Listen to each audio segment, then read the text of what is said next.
Kramer vs. Kramer, 1979, began not as a grand studio machine, but as a modest human gamble, a quiet film about divorce, custody, and tenderness in an era when Hollywood sought spectacle.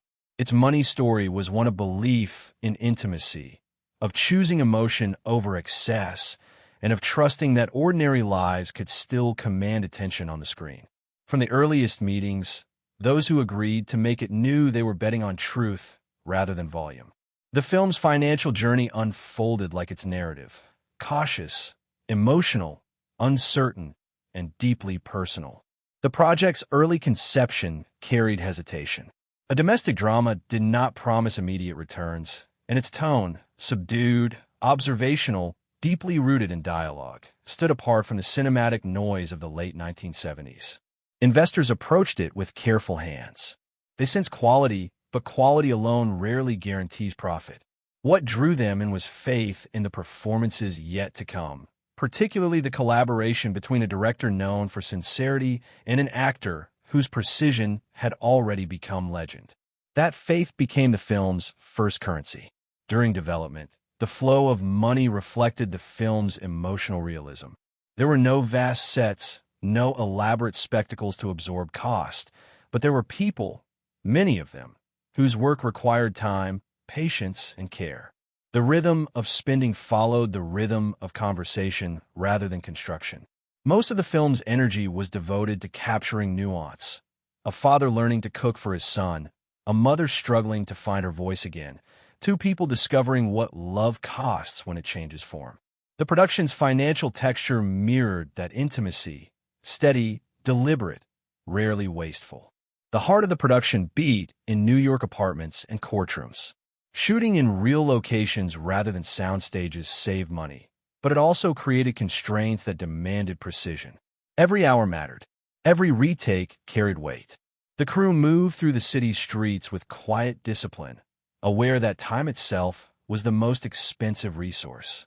Their focus was on natural light, authentic movement, and the unvarnished reality of urban life. Each choice reflected the film's ethos, to show truth, not perfection. Behind the camera, the producers understood that the budget was small, but the emotional stakes were vast. Their task was not to stretch resources, but to direct them toward performance. Lighting setups were minimal, production design understated.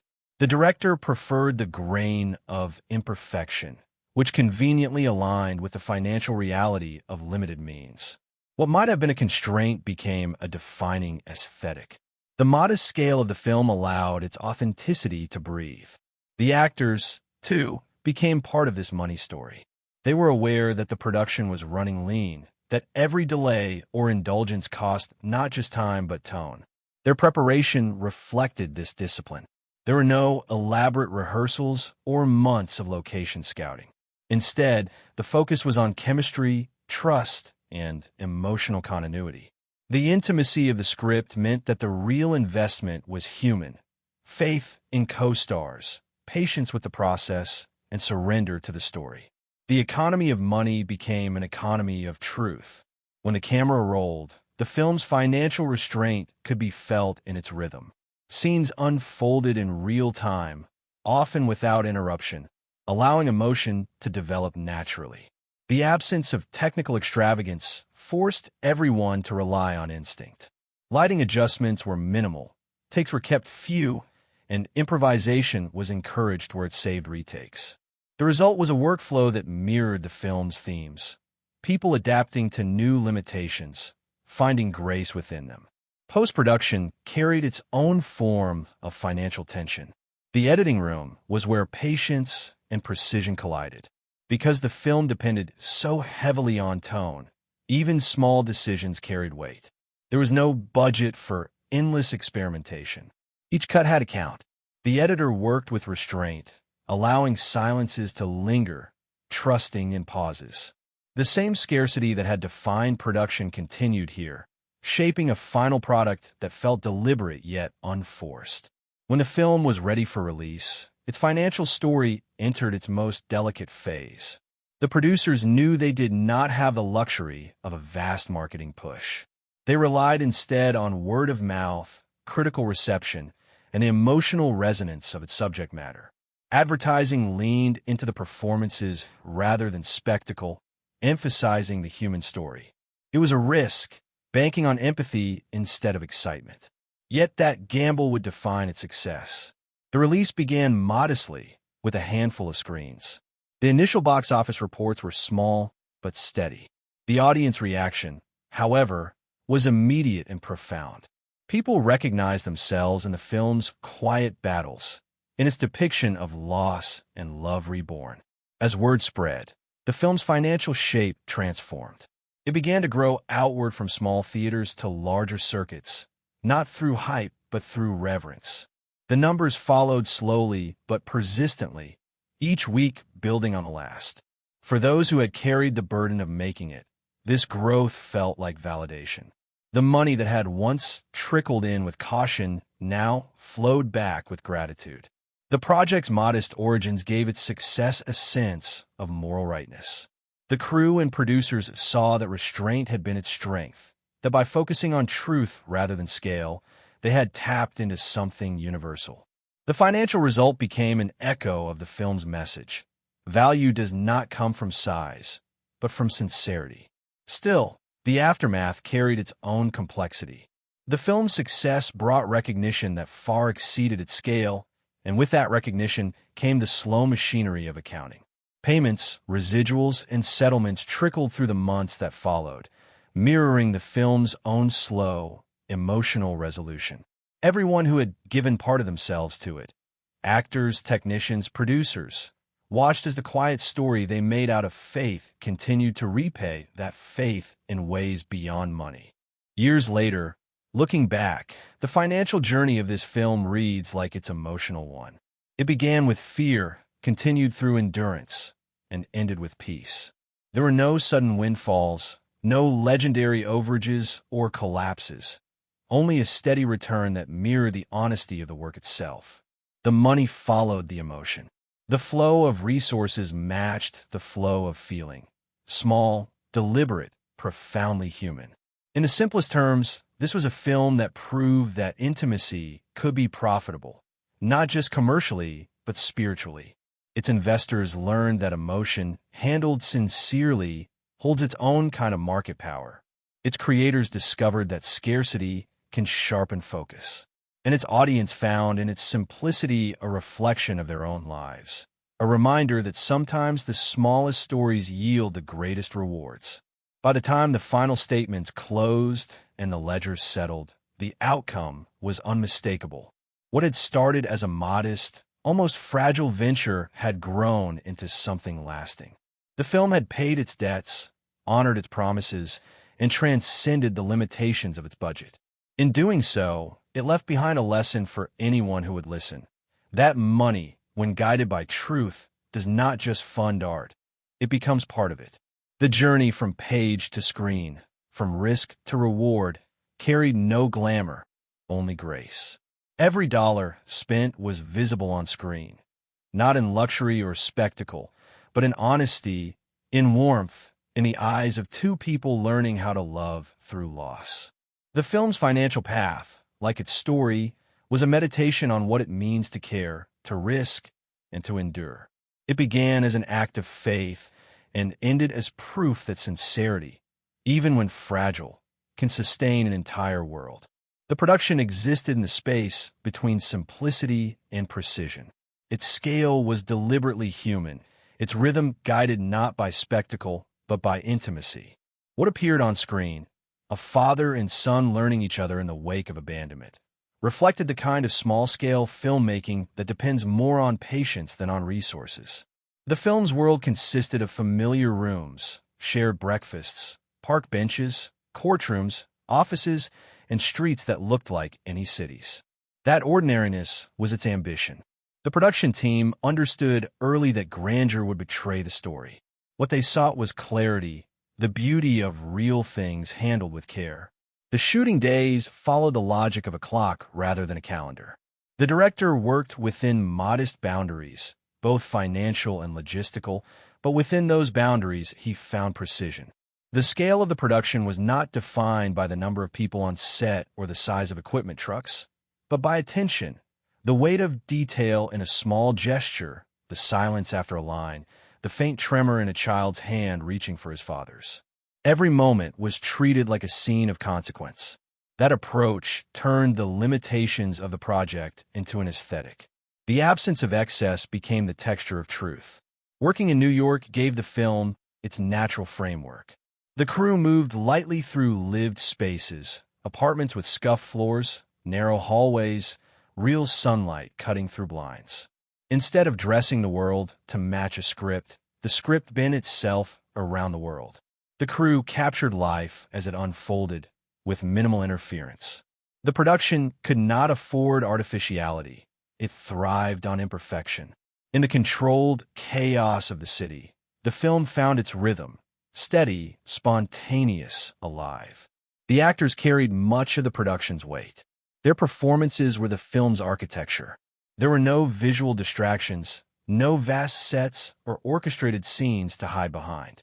Every dollar of production value had to appear in their faces. The set itself was quiet.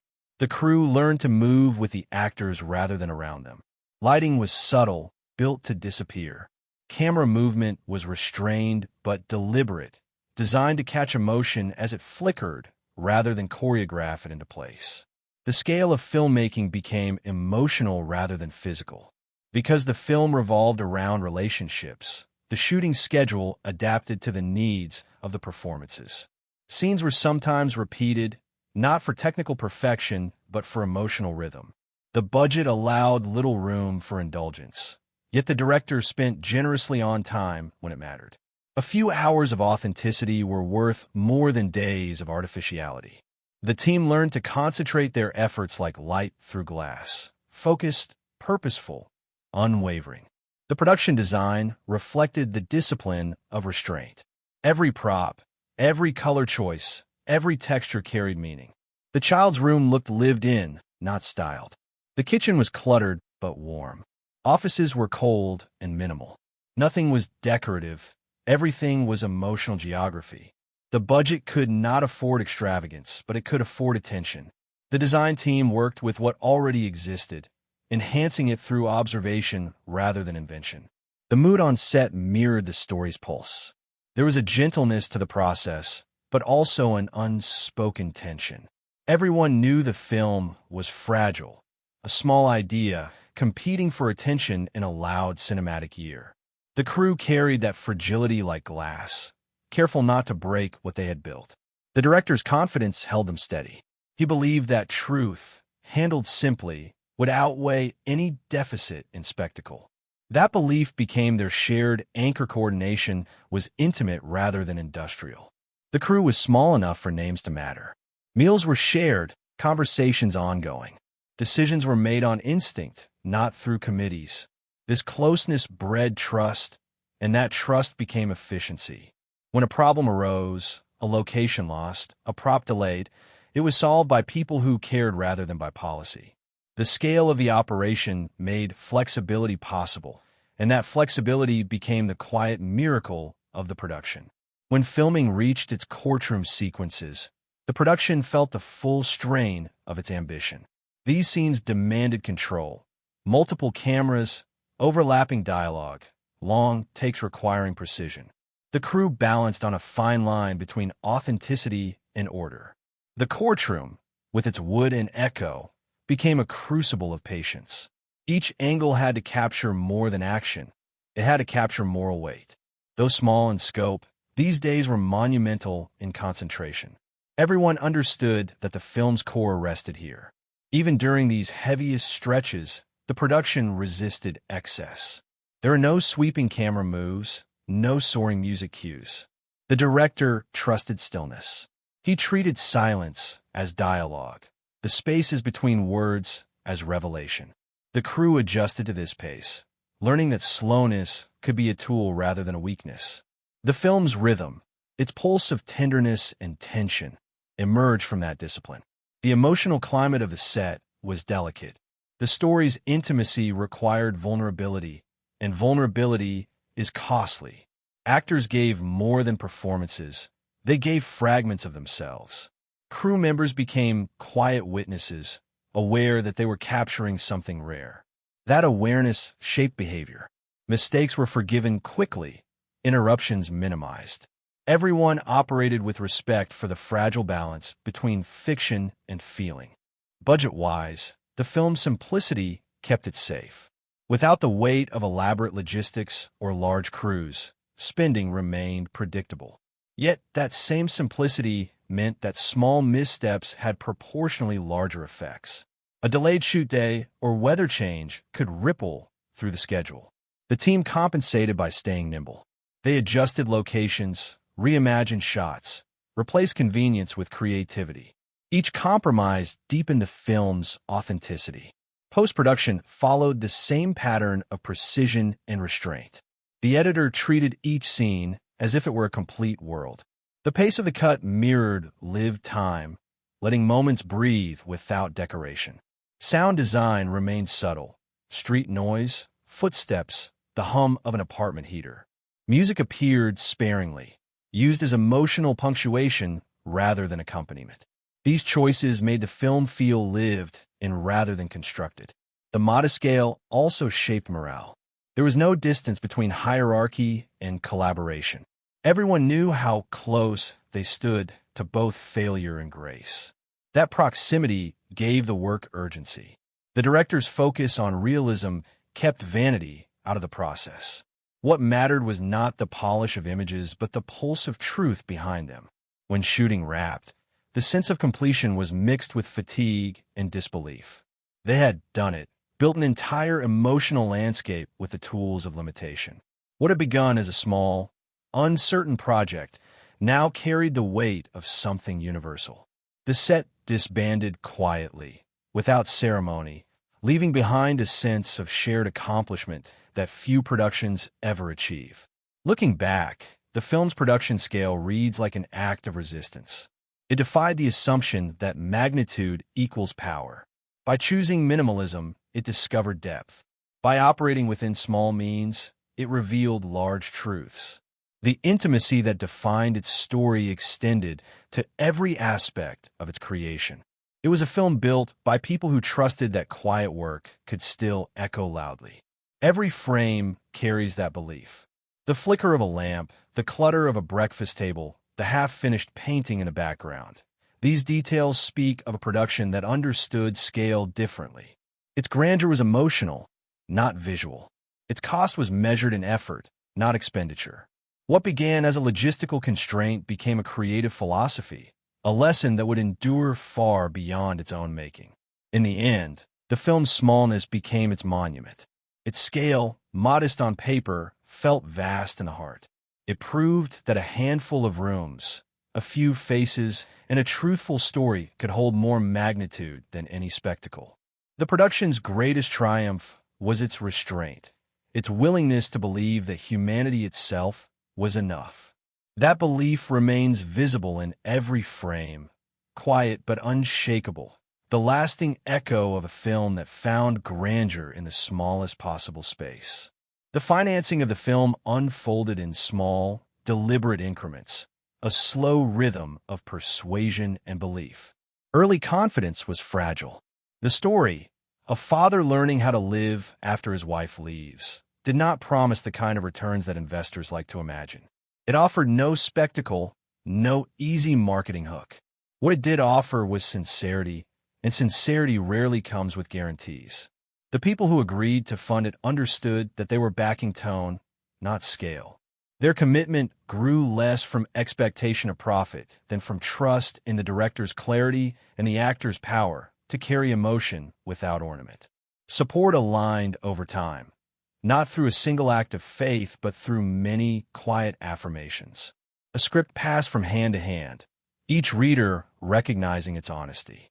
Meetings felt less like negotiations and more like confessions. People admitting that they saw themselves in it, that they wanted to help it exist.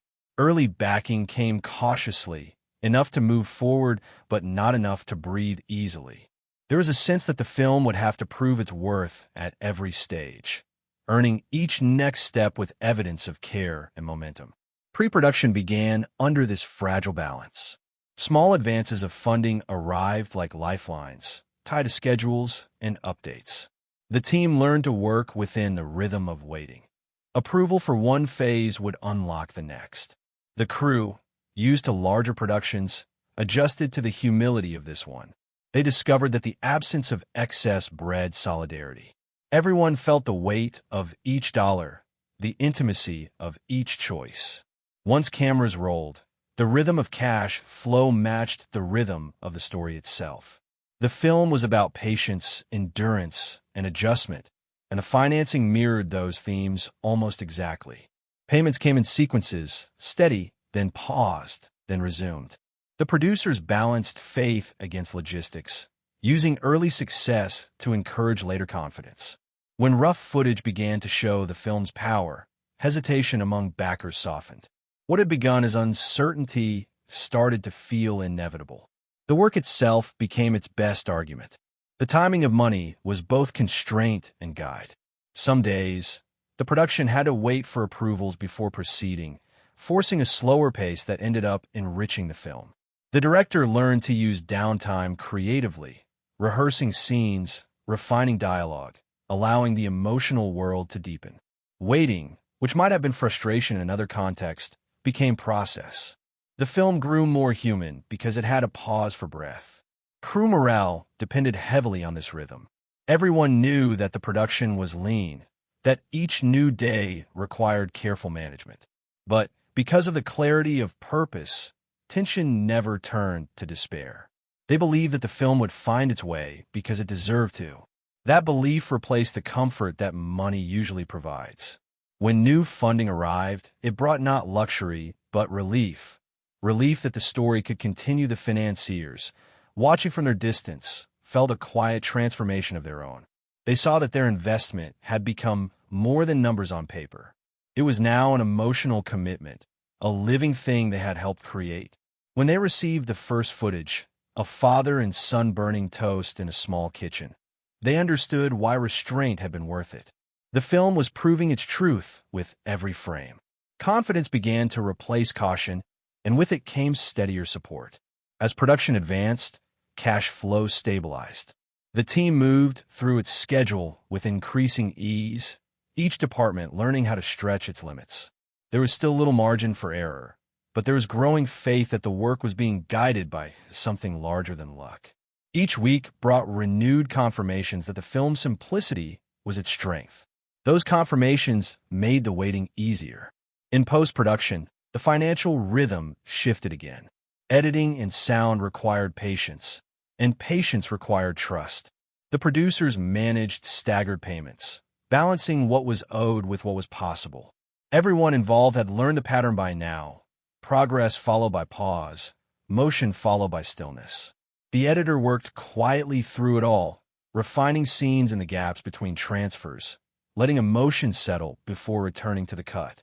The timing of funds shaped the timing of the film itself. Its measured pacing on screen reflected the measured pace of its creation. The sense of waiting did not end when the film was finished. Distribution negotiations began with familiar caution. Potential partners admired the work but hesitated over its quietness. It did not fit easily into the marketplace. Yet as word spread through screenings and early reactions, the same shift occurred again, skepticism melting into respect. Commitments formed slowly but firmly. The pattern of the film's financial life repeated: doubt, belief, fulfillment. For the people who had carried the project, these cycles created a strange peace. They had grown used to the uncertainty, even dependent on it. The tension of waiting had sharpened their instincts, taught them discipline, made them protective of what they'd built. When the final deals were signed, they felt not triumph, but gratitude. The film had survived each phase of fragility without losing its spirit. Once the film began to earn, the flow reversed. The money that had been delayed now returned, just as patiently. Payments to crew and participants trickled in, arriving late, but arriving nonetheless. The slowness felt appropriate. The film itself had never hurried. Its rewards would not either. The timing of relief mirrored the timing of creation. The same calm that defined the story defined its aftermath. Years later, Those who were part of its financing remembered the texture of that waiting more vividly than any figure or report. They recalled the feeling of walking into offices unsure whether the next phase would begin, of holding their breath until approval came through, of watching belief grow from one person to the next. They spoke of it as a lesson in endurance. The film had taught them that patience, when rooted in conviction, becomes an act of strength.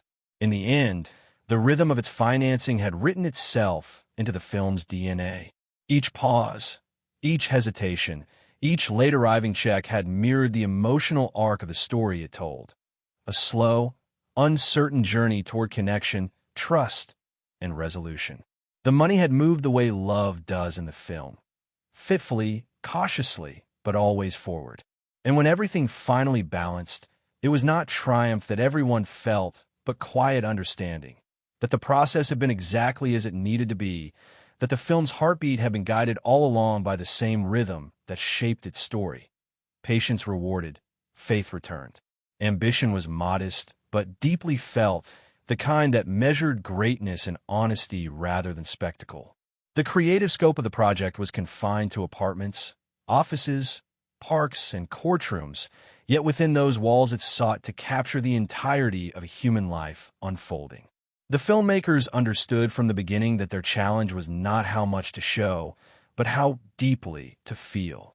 Every decision, every edit, every silence, every movement of light reflected that balance between what was desired and what could be achieved. The budget was a constant shadow, shaping not only what was possible, but what was essential. The most ambitious goal was emotional truth. The film's creators wanted to depict divorce not as drama for its own sake, but as lived experience, the kind of pain that exists in the quiet, ordinary moments when people learn to breathe again after breaking. That ambition carried financial implications. It meant longer shooting days for performances to settle naturally, more time spent capturing small, wordless gestures, more patience in post-production to preserve the right rhythm. Each of those choices stretched resources. Yet every stretch came with understanding. The producers knew that cutting corners here would mean cutting into the heart of the story. What the team chose to hold back was as crucial as what they pursued. There were discussions about expanding the scope, showing more of the city, more of the legal system, more of the lives surrounding the central characters, but those ideas dissolved under the clarity of focus. The director insisted that everything remain intimate. The film had to feel contained, like a room slowly filling with unspoken emotion. The restraint was practical and creative at once. The smaller the canvas, the sharper the truth. On set, the limitations were constant companions. Every shot had to justify its cost and time and effort. The camera rarely left the immediate space of its characters, not because it couldn't, but because it shouldn't. That choice became both artistic conviction and financial necessity. Equipment was minimal, lighting simple, coverage reduced to essentials. The cinematographer learned to find poetry in available light. Scenes that might have required hours of setup were instead captured in minutes, relying on the authenticity of the moment rather than technical perfection. Out of these constraints came the film's unmistakable realism, a visual honesty that no larger budget could have improved. The actors adapted quickly to this scale. They understood that their performances were the film's special effects, that every tear, hesitation, or broken word carried the weight of entire sequences that would never be shot. The lack of spectacle freed them. They didn't have to compete with machinery or music. Their faces carried the story. That intimacy demanded courage. There was nowhere to hide, no wide shots to dilute vulnerability. Their rawness became the film's wealth. Trade-offs became the rhythm of production. When time ran short, scenes were simplified. When schedules tightened, complexity was reduced to essence. Each compromise became an act of refinement. The editing team later discovered that the film's clarity had been born from those very constraints. Because so little could be wasted, nothing was frivolous. Every frame was necessary, every silence intentional. The absence of excess gave the film its pulse. The tone of the set mirrored this discipline. There was little chatter, no indulgence. The work carried a quiet seriousness that reflected its subject. Everyone knew that the story's success depended on subtlety, and subtlety requires concentration. Crew members moved carefully, speaking in low voices, adjusting lights with precision. The director worked closely with the actors, often alone with them between takes, shaping emotion like clay. This intimacy replaced extravagance. Where another production might have relied on grandeur, this one relied on stillness. When moments of ambition arose, when a shot required more time or a sequence demanded complexity, the cost was felt instantly. The schedule trembled, the budget bent. Yet those moments, chosen carefully, became the film's peaks. A long, single-take argument, a quiet scene of reconciliation by lamplight, a courtroom monologue delivered in one breath. Each carried the weight of hours of work compressed into minutes of magic.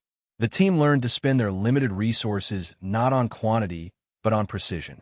The restraint also protected the film's tone. With no room for distraction, the story remained pure. The absence of stylistic excess created a kind of emotional gravity. The director's belief that minimalism could be powerful became a shared faith among the crew. They began to see the film's limitations not as barriers, but as borders that defined its identity. The budget was no longer a constraint, it was the film's frame. Post-production continued this philosophy. The editing was a study in control. Cuts were minimal, transitions lingered, silences were allowed to resonate.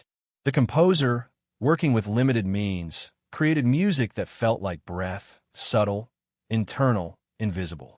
Even the final mix reflected austerity. Nothing overwhelmed the human voice.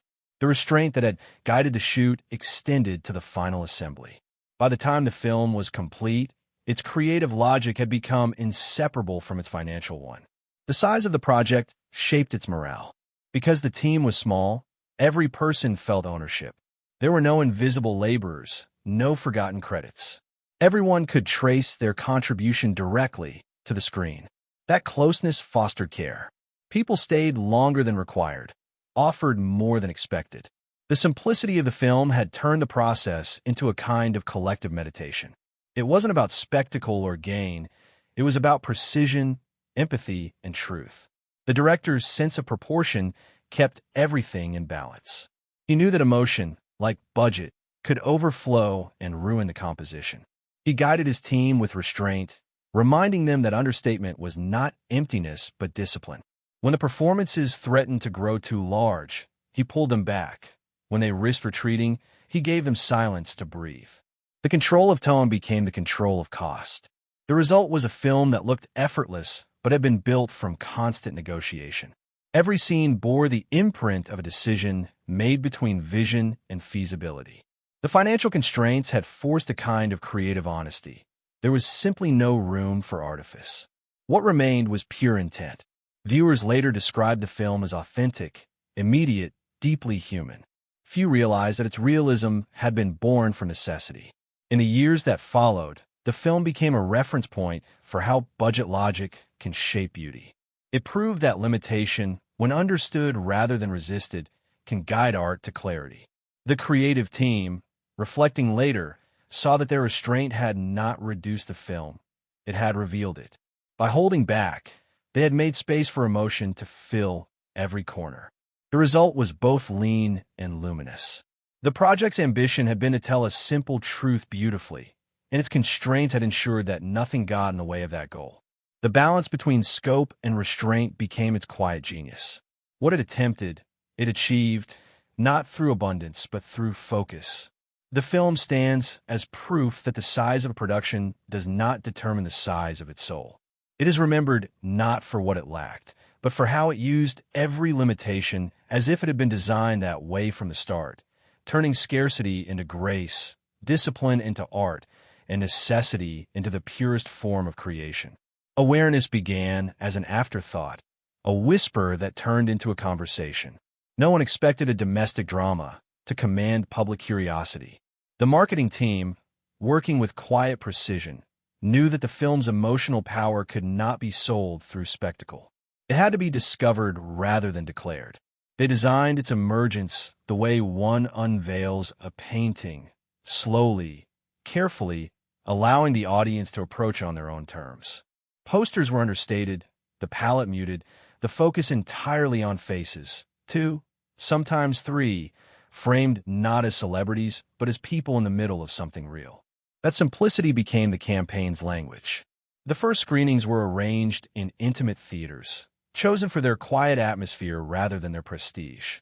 Critics attended expecting competence and left shaken. The early reviews were hushed and reverent, speaking of the film as if it had appeared without effort. Words like truthful and unadorned repeated across columns. The marketing department, sensing a tone, leaned into it. Instead of bold slogans, they used fragments of dialogue, still images of tenderness or confrontation. They invited curiosity rather than commanded attention. The film's awareness grew the same way its story unfolded, gently, steadily, through small acts of recognition. The producers had known from the start that they couldn't rely on saturation.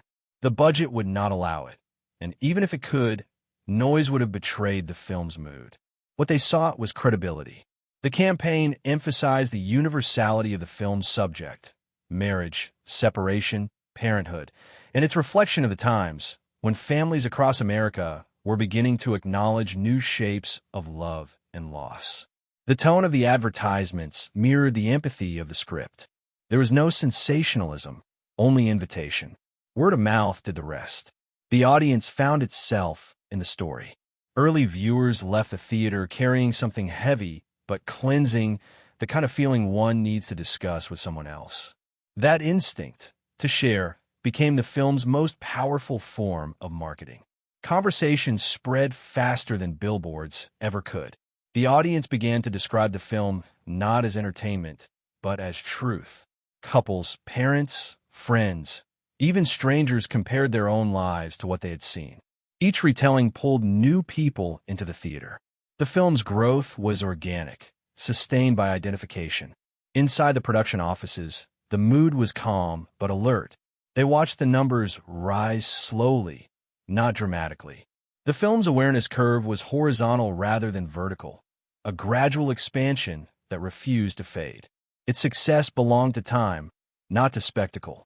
Each week brought new audiences, not in bursts but in waves. The campaign adapted to match this rhythm.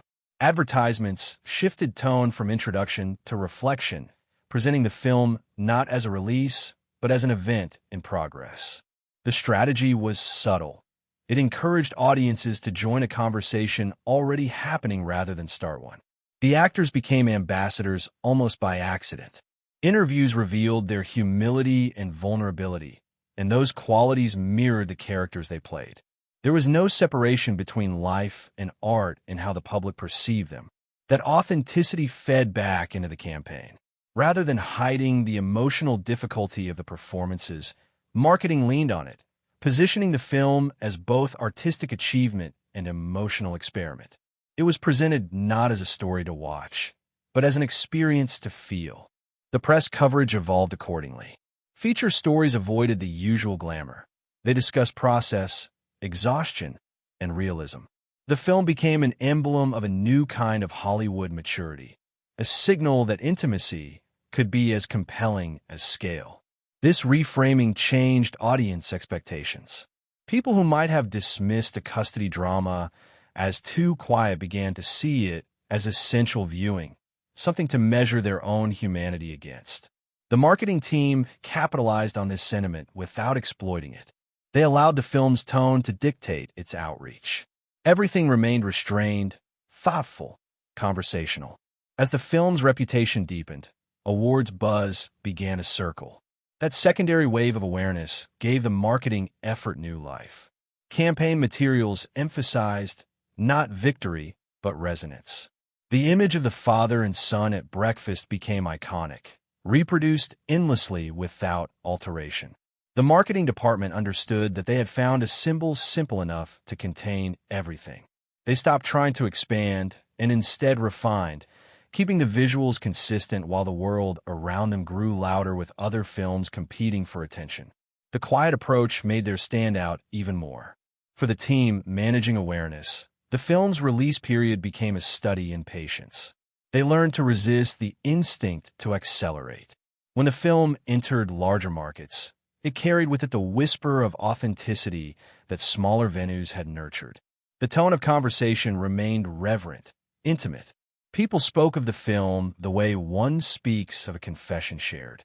Publicity teams leaned on that language in their materials. Headlines that read like emotional questions, stills that resembled memory rather than promotion. Within the studio, executives began to recognize what they had underestimated. The film's momentum was not traditional. It was emotional momentum. It built through empathy. The awareness campaign had created an identity stronger than any budget could have purchased. It had become not just a release, but a mirror for the culture, a moment of recognition between art and audience.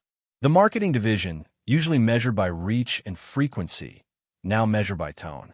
Every new article or broadcast carried a familiar quietness, a shared respect for something fragile. As awards season arrived, the film's visibility reached its peak without noise. Posters and television spots remained simple, their confidence earned. The campaign began to feel inevitable, as if the film had been waiting for the world rather than the other way around. Its awareness no longer needed cultivation. It had turned into memory. People remembered where they were when they first saw it, who they saw it with, what they felt when it ended. The marketing team could stop pushing because the film had become self-sustaining. For those inside the process, the experience felt different from any other project. Success had arrived without chaos, awareness without desperation. It was proof that sincerity could move through markets just as effectively as strategy. The campaign's quiet design had mirrored the film's tone so perfectly that the two became indistinguishable. To remember the film was to remember the way it had been introduced to the world, softly, honestly, without insistence. Years later, the lessons of that release would become legend. Studios studying its success learned that not all awareness needs volume. Some require silence. They realized that a film's identity can be amplified not by advertising louder, but by listening longer. The campaign for this film had turned marketing into empathy, distribution into dialogue, audience into participant.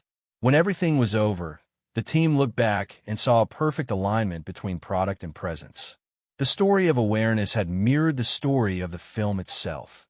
Patience rewarded, honesty recognized, simplicity vindicated. It had begun as a whisper and ended as something far greater than an advertisement. It had become part of cultural memory. The spend to reach, though modest, achieved what the grandest campaigns often miss. It reached not just people's eyes, but their sense of self. The film had found its audience not through noise, but through truth. The first weekend arrived with no spectacle, just quiet anticipation. The team behind the film knew that the story they had made was not the kind that exploded into theaters. It was the kind that spread through reflection. Yet even so, there was tension in the air. They waited for signs, numbers, reviews, word of mouth, anything that could tell them whether the film's intimacy would reach people or remain unseen. The opening was modest, almost humble, but something unmistakable began to stir. The silence inside theaters after the credits rolled told its own story. Audiences weren't leaving quickly. They were sitting, thinking, absorbing. The first signal wasn't applause, it was stillness. Inside the small offices where the release was being tracked, the atmosphere was both calm and fragile. Reports arrived in fragments. Theaters sold out in unexpected neighborhoods. Small towns requesting extra showings. Long lines forming where none had been planned. The pace was slow, the accumulation deliberate, but the message was clear. The film was touching something. The crew members, now dispersed across new projects, began receiving calls. Friends and family described watching it in crowded rooms where no one spoke until the lights came on. That hush became its own form of success. The cast experienced those first days differently. Their faces were everywhere, on posters, in articles, on television, but the attention felt strangely gentle. The public wasn't chasing gossip or spectacle. They were engaging with empathy. The actors received letters, handwritten, from parents and children who had seen themselves reflected on screen. The film's opening did not announce a victory. It revealed a connection. Each performance, crafted with restraint, had opened a door for others to feel. The audience response, though quiet, felt deeper than applause. The studio executives, who had expected a cautious debut, found themselves recalibrating. The numbers were stronger than the projections, but it wasn't the figures that mattered. It was the pattern. Each day brought steady attendance rather than spikes. The film had found a kind of traction that no advertisement could buy. Loyalty. People were returning, bringing others, transforming one ticket into two into four. It was not an opening built on noise. It was built on trust.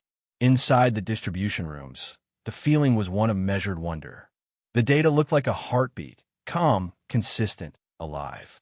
The first weekend's earnings were modest by blockbuster standards, but their reliability promised endurance.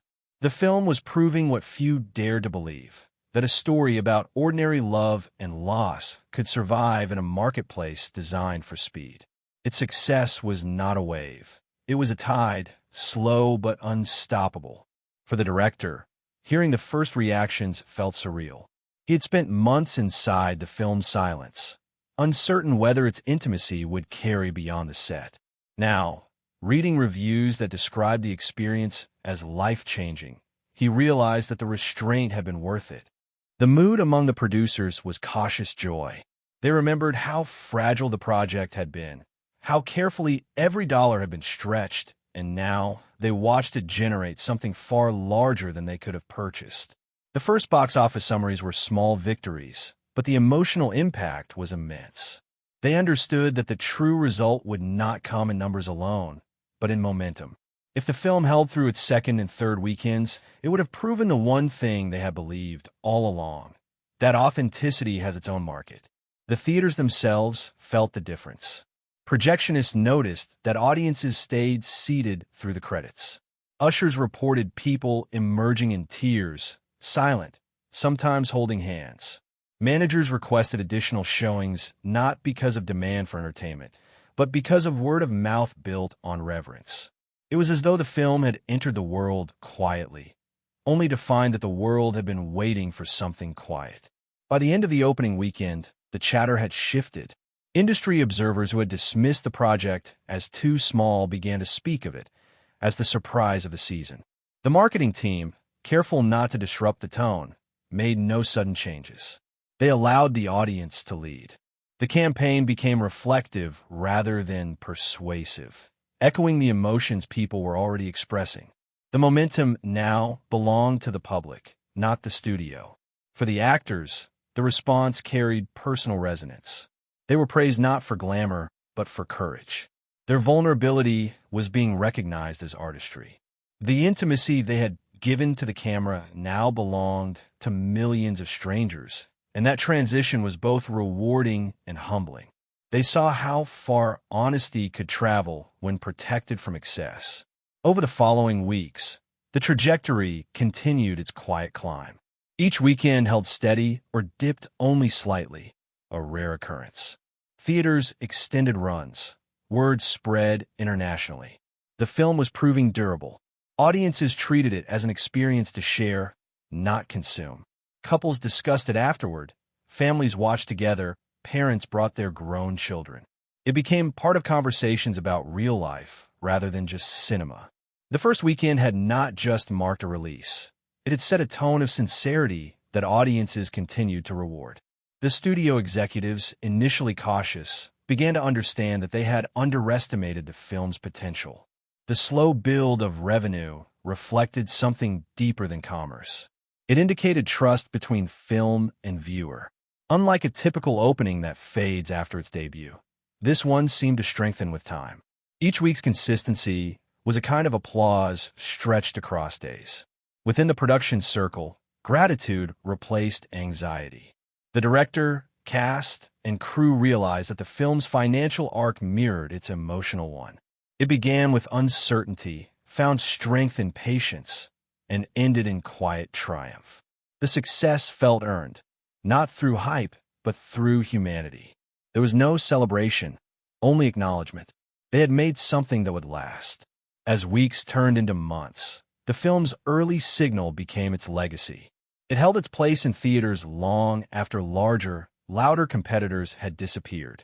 The first weekend's calm, Reflective energy had predicted its entire life. It was not a storm, but a steady current.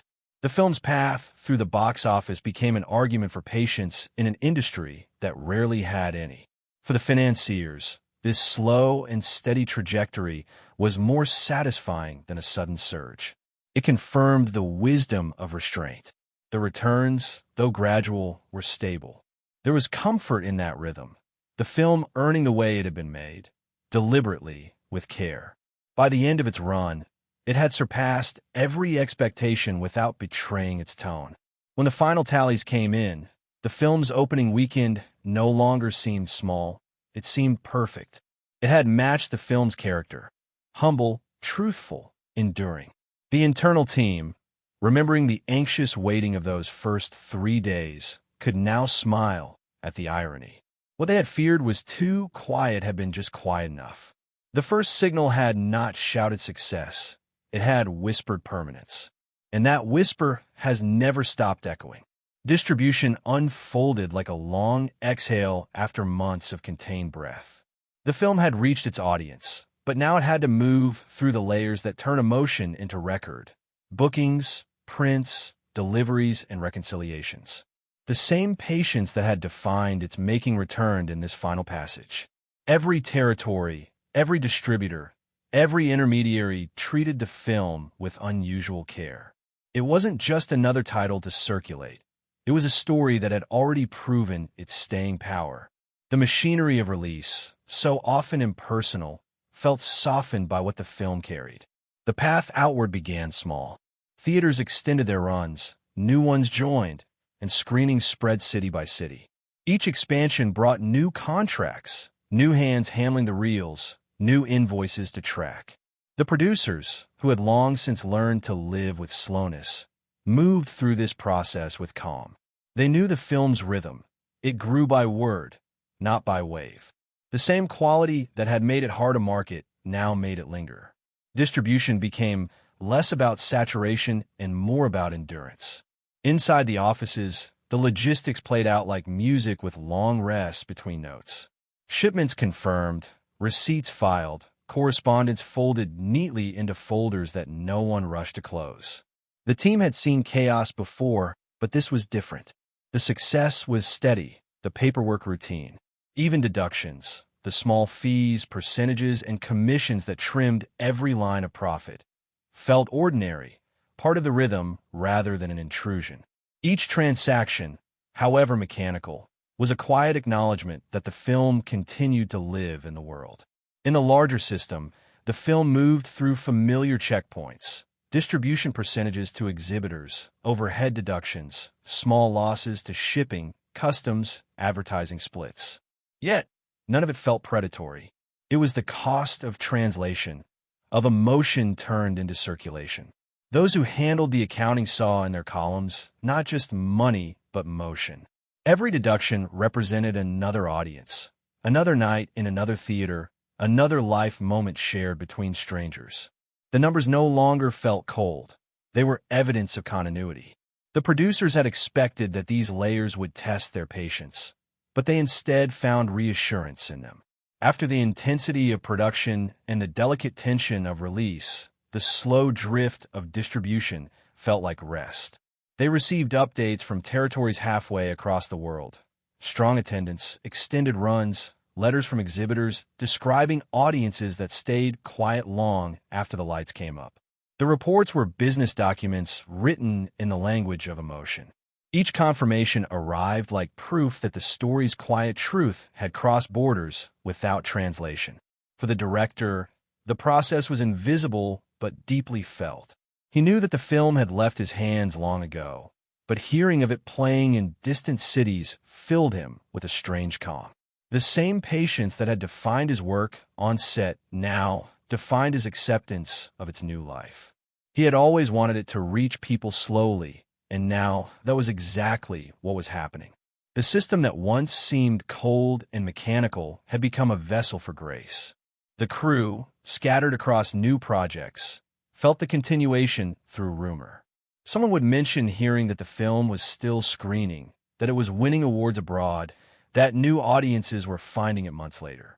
The realization that something they had helped build continued to circulate long after their part had ended brought a quiet sense of belonging. Distribution, for them, meant endurance. Within the accounting departments, the reconciliation process moved through its predictable stages. Exhibitors returned their statements, distributors took their shares, and what remained filtered back through production entities. Each level deducted its part, and by the time it reached the producers, the totals were smaller but precise. No one complained. The film had never been about windfalls. The slow movement of receipts and settlements matched its identity. Careful, transparent, enduring. Even the deductions, the percentages claimed by partners and intermediaries, felt earned. They represented the path through which the film traveled to reach those who needed it. The idea of loss no longer applied.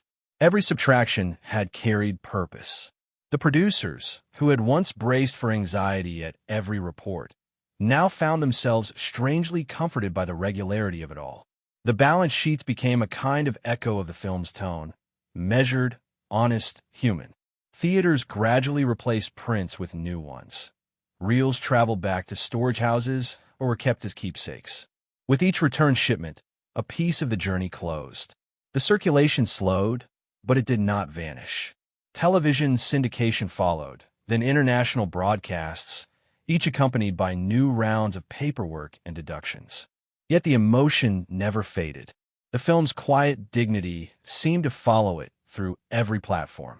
It was a piece of art that refused to hurry or shout, even in its accounting. Public perception during this phase was entirely different from the inner workings. To audiences, the film appeared whole, permanent, its place in culture secure. To those inside, it was a series of patient reconciliations, each check arriving later than expected but right on time in its own logic. The inner process of distribution mirrored the film's emotional journey, a long navigation through misunderstanding and eventual clarity. As settlements finalized, the producers accepted the final numbers with peace. They were not grand, but they were steady. The film had recouped its costs and moved beyond them, not in leaps but in small, reliable steps. The deductions had done their part, the shares had been taken, and yet what remained was pure. The story had paid for itself in the truest sense, through endurance, honesty, and grace. When the last reports arrived, there were no surprises. The ledgers were clean, the balances settled, the margins modest but complete. The people who had once lived inside the chaos of creation now watched its order take form. They realized that distribution, in its quiet way, was the final act of storytelling. It was how a film said goodbye, not through applause, but through paperwork, through returns, through the slow movement of value across distance. Years later, when they looked back at this phase, what they remembered was not the numbers but the calm. The film had made its way through every layer of the system without losing itself. The world had taken what it needed, left what it owed, and moved on. The process had not diminished the work. It had confirmed it. The story that began in an apartment and a courtroom had traveled across continents and come home whole. In the end, the team understood what the journey through distribution had meant. It was a reminder that even in the most transactional systems, sincerity can survive. The deductions were not losses. They were footprints, the trace of a film's passage through the world. What remained at the end was proof that art, when built on truth, can pass through commerce untouched, carrying its integrity intact. And in that realization, the long silence after the final receipt felt less like an ending and more like the quiet continuation of something that had already proven it would never truly stop moving. The film's creation bound together a circle of people linked less by contract than by faith. At its center stood commitments that could not be written into paper, understandings between collaborators who trusted that honesty, once shared, would find its way back to them. Everyone involved knew the rhythms of this kind of work. Promises that would outlive the shoot, returns that would come late, but come nonetheless. It was not cynicism that kept them steady, but experience. They had learned that the real exchange in art is patience. The producers, who had shepherded the project from uncertainty to recognition, carried the weight of these promises. They had negotiated not only for money but for time, care, and attention. Their word had been the bridge between the financier's caution and the artist's faith. When the film succeeded, even quietly, they felt an obligation deeper than repayment. They owed gratitude to those who had stayed when resources were low, to those who had waited for clarity instead of demanding speed. Each relationship was a ledger written in goodwill. For the financiers, waiting became the defining act. Their returns arrived slowly, filtered through months of statements and deductions. But by the time they did, impatience had given way to quiet satisfaction. They had backed a film that spoke to the heart, and that, in itself, became a kind of profit. The late settlements were reminders not of delay, but of endurance. They had seen their investment turn from figures into something intangible yet lasting, a cultural artifact that would continue to earn respect long after numbers lost, meaning the cast and crew occupied another space in this cycle of promises.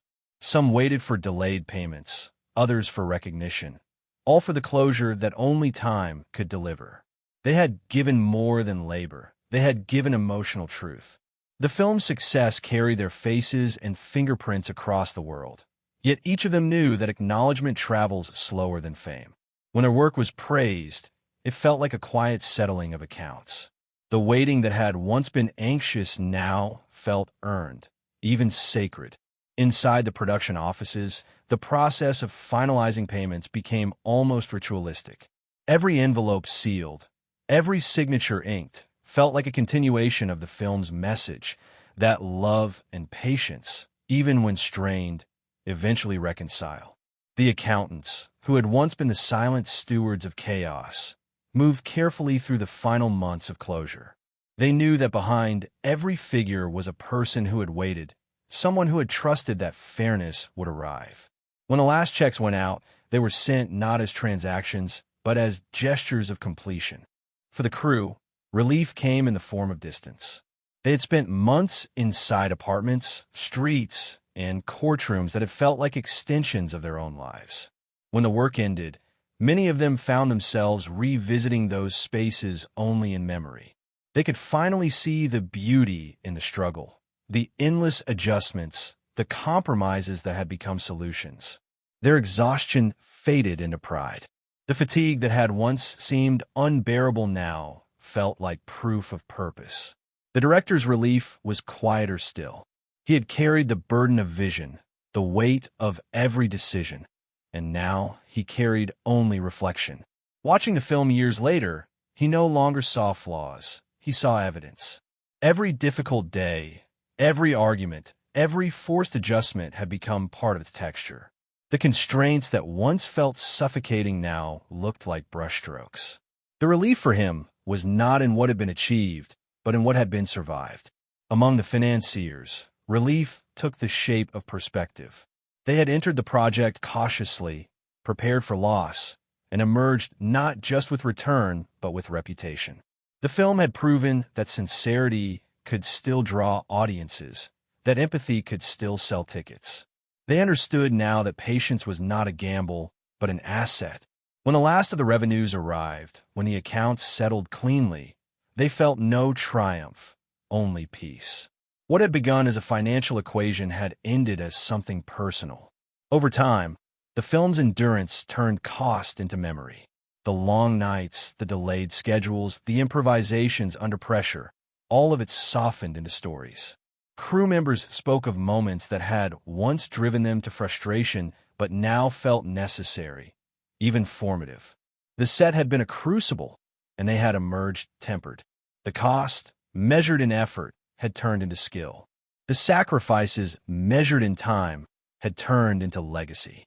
The sense of relief deepened as the film aged.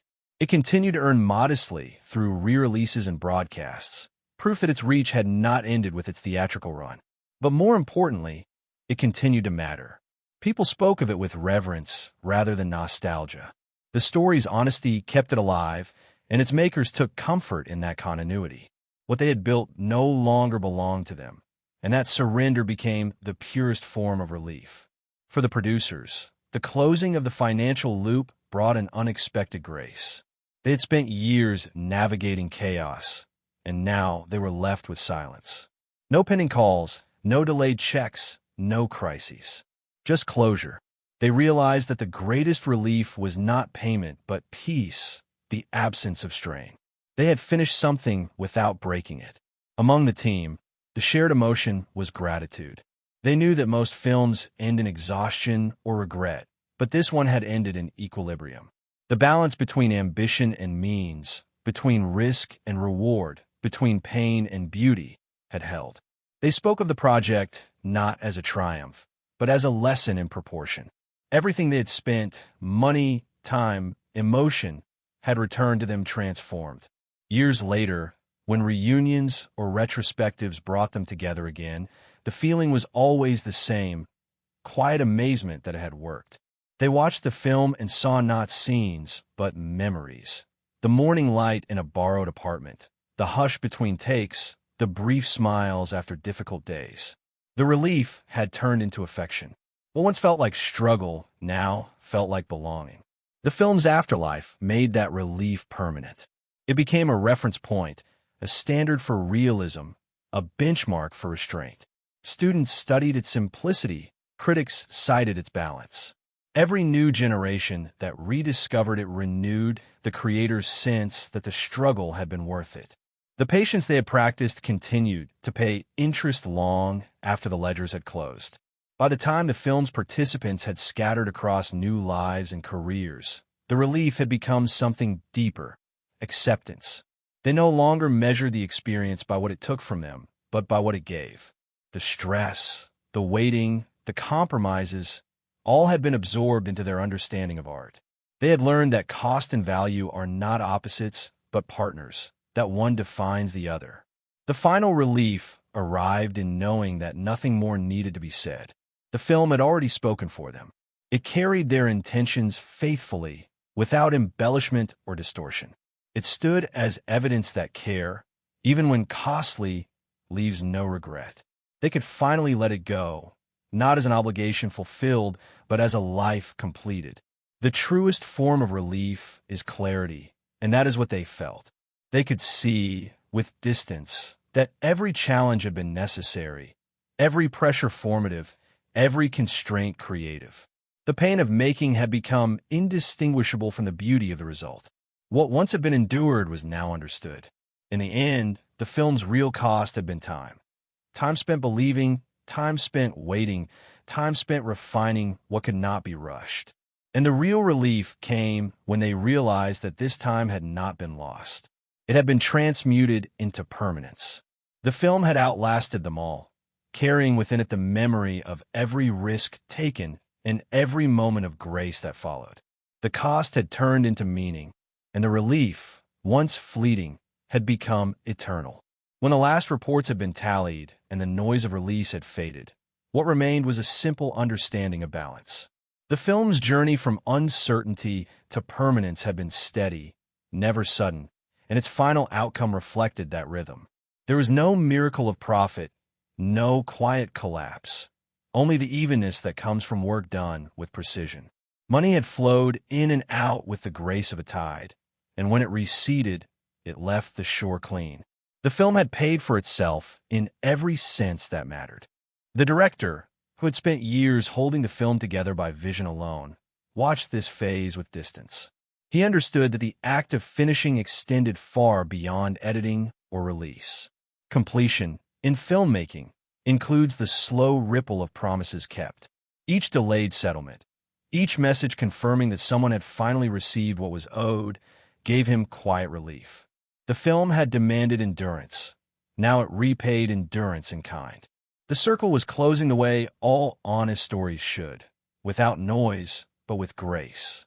For the union crews and assistants, the waiting was familiar. They had worked through similar cycles on countless projects, yet this one felt different. The patients carried a sense of belonging. They knew that the work they had helped shape was part of something larger than its balance sheets. When their final payments came, they represented not mere compensation, but acknowledgement that their hours of care had been seen, valued, remembered. Each delayed but delivered payment became a testament to the integrity of the project itself. The culture around the film's aftermath became defined by this shared understanding. Those involved did not chase immediacy. They accepted that meaning unfolds at its own pace. The actors, still recognized years later for performances that seemed carved from real life, found themselves thanked by strangers. The crew discovered their names in credits that played in new languages. The financiers read about awards and retrospectives and realized that their patience had bought permanence. The promises made in conference rooms had ripened into legacy. Within the company, once all accounts were settled, silence took over. The constant hum of coordination faded into the stillness of completion. What remained was respect. Everyone who had touched the project, funders, assistants, actors, editors, spoke of it the same way, as a rare instance where the system worked as it should. People had waited, and the waiting had been honored. There had been no betrayals, no bitterness, only the slow grace of resolution. Outside that circle, the world continued to remember. The film's ongoing relevance ensured small but steady royalties, and with each one came the echo of its original structure of faith. The cast and crew still received statements, years apart, carrying modest figures but immense sentiment. It was proof that their work had not vanished. Even decades later, the film was still fulfilling its quiet promise, that art made in sincerity continues to give. The patience embedded in its production became part of its myth. Younger filmmakers spoke of it as an example of trust paying off.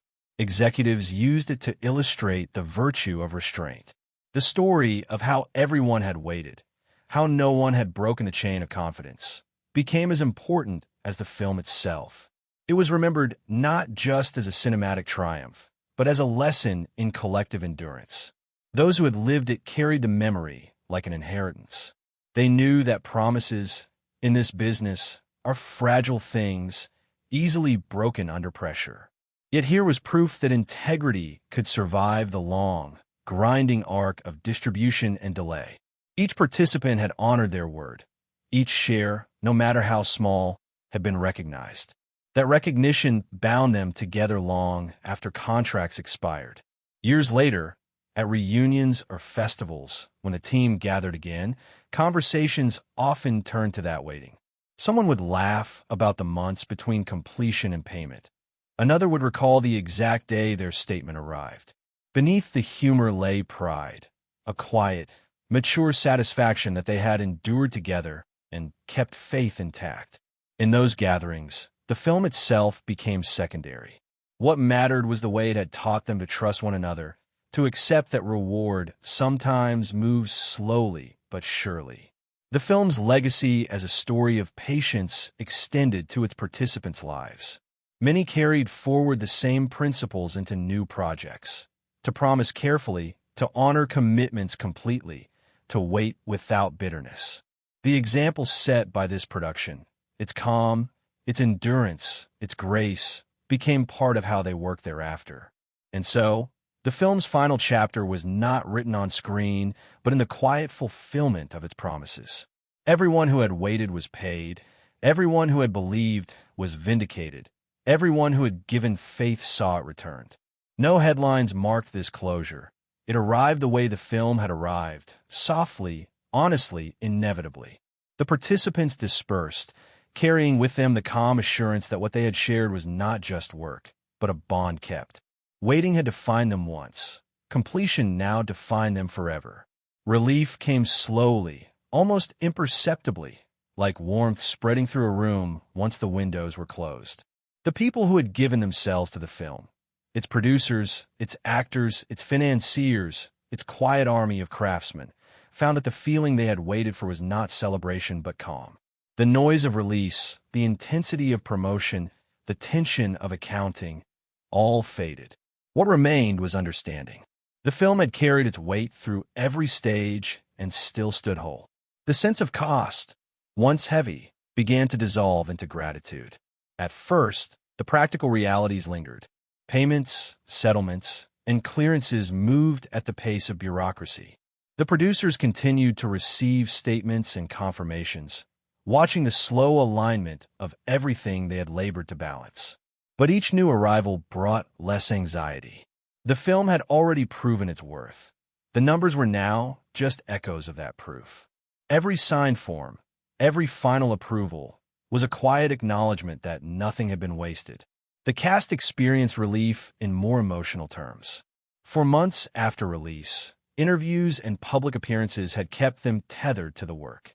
Eventually, that attention softened into respect. They were no longer being asked to explain the film's meaning. People had begun to find their own within it. Letters arrived less frequently, but felt more personal. Notes of thanks from strangers who had seen themselves reflected in those characters. The actors, who had once feared exposure, now felt protected by what they had shared. Their vulnerability had been met with empathy, not exploitation. In its simplest form, the film's net outcome was balance. Every act of faith had found its counterpart in fulfillment. Every risk had been met by reward of equal weight. There were no heroes or losers, no miracles or tragedies. Only the quiet confirmation that honest work, done carefully, completes its circle. The numbers were right, the hearts were right, and the story, both on screen and behind it, had come to rest exactly where it belonged, at even. When the ledgers closed and the lights dimmed, the last page read not profit or loss, but something rarer, contentment. The film had given as much as it had taken. The equilibrium it portrayed in story had become the equilibrium it achieved in life. Its creators, looking back, saw that perfection was not excess or triumph, but this simple state of enough. The film had finished as it had begun, in quiet truth, and that, more than any number, was its lasting worth. Two choices defined the film's survival and turned its fragility into strength. The first was the decision to trust stillness, to let emotion unfold without embellishment. That choice demanded courage in a medium that rewards motion, and it shaped everything from camera placement to editing rhythm. It also gave the film its moral clarity. By allowing silence to speak, it captured truths that dialogue could not reach. The second was the commitment to intimacy.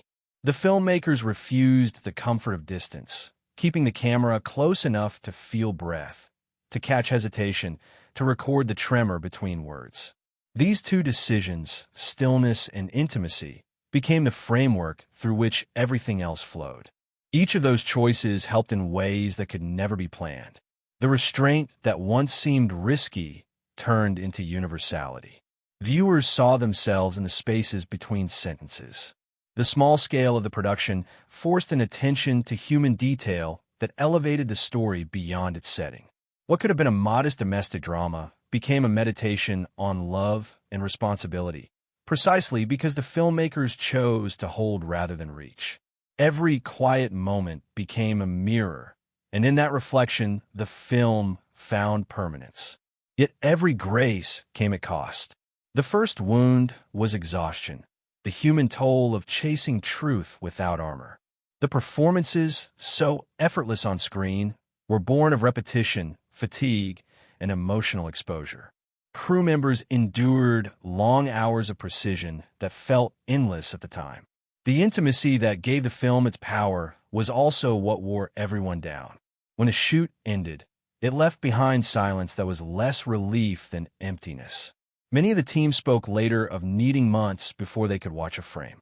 The price of authenticity had been paid in energy and peace. The second friction was doubt, quiet but corrosive. Because the film was built on subtlety, no one could see its shape while making it. The footage seemed too ordinary, the story too small. There were nights when even the director questioned whether restraint could hold an audience. Each decision to stay minimal felt like a risk against logic. The financiers waited nervously, wondering if art and commerce would finally part ways. But patience proved stronger than fear. When the first assembled scenes revealed their emotional precision, the doubt melted, replaced by reverence for what had been discovered through discipline. The pattern that emerged from these triumphs and trials became clear only afterward. Simplicity as strategy, patience as power. Every element that had seemed fragile during production turned out to be foundation. The scarcity of means had demanded creativity. The slow rhythm of financing had enforced contemplation. The exhaustion of the crew had forged authenticity. What looked like hardship in motion revealed itself, in hindsight, as method. The film's balance came not from avoiding chaos, but from shaping it. One lesson grew from this pattern that would guide the people who made it through the rest of their careers. They learned that meaning is built not in ease, but in endurance. Art, when honest, requires discomfort. The pain of doubt, the friction of constraint, the fear of failure, all are part of the process of distillation. Without them, truth stays shallow. The team that lived through this production emerged with a different relationship to difficulty. They no longer mistook struggle for misfortune. They began to see it as the shape of sincerity. The director carried that understanding into every project that followed. He spoke less of vision and more of patience. He learned that a story reveals itself only to those who wait long enough to see what remains when everything unnecessary has fallen away. His future work never sought excess again. It sought resonance. He knew now that the smallest gesture, filmed honestly, could move mountains of feeling. The film had taught him to listen, to time, to silence, to life itself. The producers took a parallel lesson. They discovered that security does not come from abundance, but from clarity. The financial discipline that had once felt restrictive had in fact preserved the project. By keeping scale aligned with purpose, they had protected the film's integrity. In future ventures, they learned to build budgets around emotion, not ambition, to ask not how large a film could be, but how true. That philosophy outlived the movie. It became their compass. The actors carried different lessons, personal and profound. They learned that vulnerability is not weakness, but craft. The process had stripped them of artifice, leaving only presence. Audiences felt that honesty instantly, and it changed how the performers approached their work. They no longer sought to impress. They sought to connect. What they learned on that set, how to inhabit silence, how to trust ordinary gestures, became the core of their artistry for decades. For them, the film was not a project, but a passage. For the financiers, the takeaway was patience as profitability. They had seen that belief, when held long enough, creates its own value. The slow, steady returns of this film outlasted the flashier gains of others. The lesson was mathematical and moral at once. Endurance compounds. In the years after, when they funded other films, they measured potential not by genre or spectacle, but by sincerity. They had seen what truth could yield. The crew, perhaps more than anyone, learned the dignity of precision. Their smallness in number had demanded alertness. Their closeness had turned work into trust. They discovered that detail is not decoration, it is devotion. Every sound mixed, every light adjusted, every cut made with care contributed to the film's permanence. That knowledge became their quiet pride. They had learned that craftsmanship, invisible to most, is what makes honesty visible to all. For the director, hearing the first reactions felt surreal. He had spent months inside the film's silence, uncertain whether its intimacy would carry beyond the set. Now, reading reviews that described the experience as life-changing, he realized that the restraint had been worth it. The film's quietness had not alienated audiences. It had invited them in. That first weekend was less a release than a conversation beginning. The mood among the producers was cautious joy. They remembered how fragile the project had been, how carefully every dollar had been stretched, and now they watched it generate something far larger than they could have purchased. The first box office summaries were small victories, but the emotional impact was immense. They understood that the true result would not come in numbers alone, but in momentum. If the film held through its second and third weekends, it would have proven the one thing they had believed all along, that authenticity has its own market. The theaters themselves felt the difference. Projectionists noticed that audiences stayed seated through the credits. Ushers reported people emerging in tears, silent, sometimes holding hands. Managers requested additional showings not because of demand for entertainment, but because of word of mouth built on reverence. It was as though the film had entered the world quietly, only to find that the world had been waiting for something quiet. By the end of the opening weekend, the chatter had shifted. Industry observers who had dismissed the project as too small began to speak of it as the surprise of the season. The marketing team, careful not to disrupt the tone, made no sudden changes. They allowed the audience to lead. The campaign became reflective rather than persuasive, echoing the emotions people were already expressing. The momentum now belonged to the public, not the studio. For the actors, the response carried personal resonance. They were praised not for glamour, but for courage. Their vulnerability was being recognized as artistry. The intimacy they had given to the camera now belonged to millions of strangers, and that transition was both rewarding and humbling. They saw how far honesty could travel when protected from excess. Over the following weeks, the trajectory continued its quiet climb. Each weekend held steady or dipped only slightly, a rare occurrence. Theaters extended runs. Word spread internationally. The film was proving durable. Audiences treated it as an experience to share, not consume. Couples discussed it afterward. Families watched together. Parents brought their grown children. It became part of conversations about real life rather than just cinema. The first weekend had not just marked a release.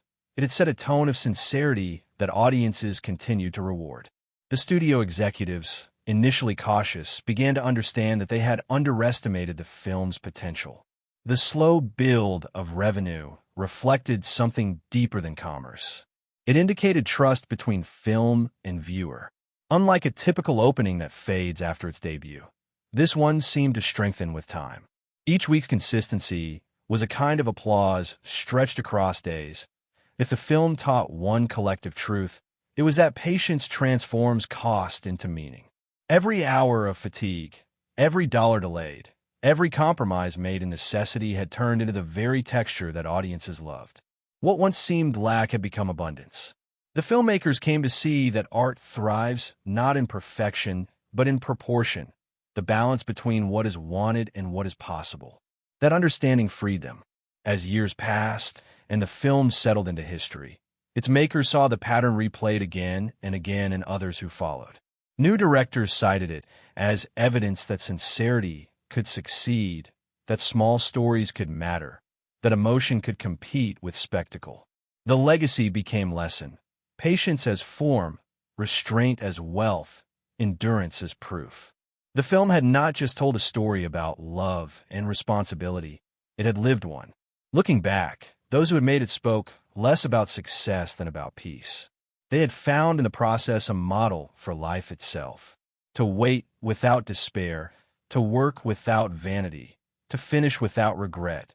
Those were the real prophets. The film had demanded much, but left behind wisdom. That art and life share the same arithmetic. You give what you can, you endure what you must, and in the end, what remains is balance. So when the lights finally dimmed and the film became part of history's quiet archive, everyone who had touched it knew what it had given them. It had turned their patience into permanence, their exhaustion into beauty, their restraint into freedom. The last lesson was the simplest and the most enduring. That sincerity, when carried through every hardship, becomes self-sustaining. The film had begun as faith and ended as proof. And for those who lived inside it, that truth was enough.